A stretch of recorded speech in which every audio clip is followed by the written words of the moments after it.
Ați murit cu câinele? Da, ci că sunt pace.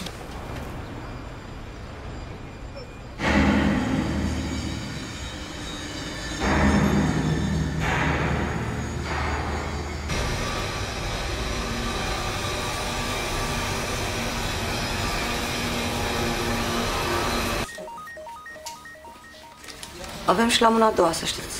Ce înseamnă? Rusești, cehești. Și o armă foarte bună, să știți, nimeni nu s-a plâns.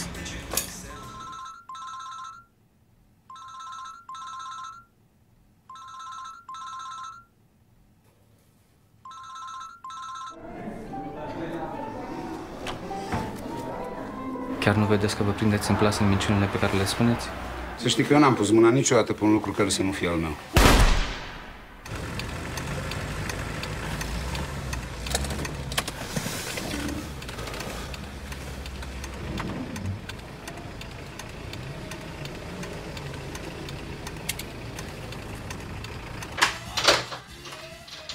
Cum merge cu pompa? A, păi tu nici nu te-ai apucat încă?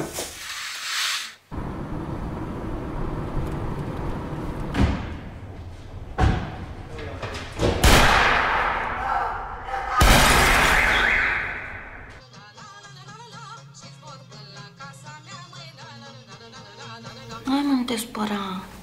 Hai mă, grasule.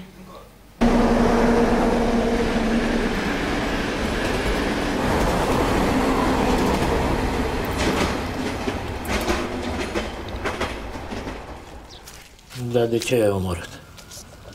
O să încerc să fiu cât se poate de exact.